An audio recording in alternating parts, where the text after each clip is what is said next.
मैं तोड़वा दूंगा अपना घर। एम्स बनवाइएगा मेरे घर पे, कल के कल तोड़वा दूंगा।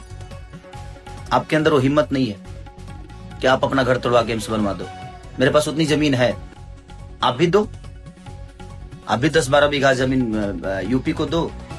एक और बड़े भाई बोलते हैं, उनको बोलो। और 3 लोग बिहार से हैं, तीनों 20-20 बीघा जमीन खरीद कर देते हैं। 3 लोग बिहार को देते हैं, आप लोग यूपी को दो। किसी में एम्स बनेगा, किसी में ITI बनेगा, किसी में बेहतर कॉलेज बनेगा।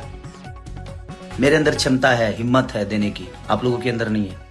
जितना खेसारी लाल कर दी जाए, ये ना निरहुआ कर पाए हैं और ना मनोज तिवारी कर पाए हैं, ना पवन सिंह कर पाए हैं। अब तो वो हारे के बाद अस्पताल बना रहा, कंबर बांट रहा 20 बीघा। उधर को गरीब जनता अस्पताल के नाम पर दे देने से अब इनका 50 बीघा अपने अपने क्षेत्र में देख चाहिए। दोस्तों आखिर खेसारी लाल यादव जी ने अपना वादा पूरा कर दिया। दोस्तों वीडियो में जैसे आप लोगों ने आगे देखा कि खेसारी लाल यादव जी 20 बीघा जमीन बिहार वासियों को देते हुए नजर आ रहे हैं, दान पुण्य करते हुए नजर आ रहे हैं। खेसारी लाल यादव बिहार वासियों को 20 बीघा जमीन देते हुए नजर आए और बिहार वासियों को 20 बीघा जमीन इसलिए खेसारी लाल यादव जी दी है कि वहाँ पर एक अच्छा हॉस्पिटल बन जाए। दोस्तों खेसारी लाल यादव जी का विचार बहुत उच्च है और बहुत ऊपर तक है, लेकिन कुछ ही लोग खेसारी लाल यादव जी को टारगेट करते हैं और खेसारी लाल यादव जी को बदनाम करने की सनातन विरोधी बताते हैं। दोस्तों आप सभी को पता होगा कि चुनाव में बीते दिन खेसारी लाल यादव को ट्रोल करने के लिए, खेसारी लाल यादव जी को चुनाव हराने के लिए बीजेपी वाले ने खेसारी लाल यादव जी को बस सनातन विरोधी करके हरा दिए चुनाव। लेकिन उन लोगों को यह पता नहीं कि ये खेसारी लाल यादव क्या कर सकता है गरीबों के लिए। दोस्तों आप सभी को पता चल गया कि बिहार वासियों के लिए खेसारी लाल यादव जी ने 20 बीघा जमीन दिया है।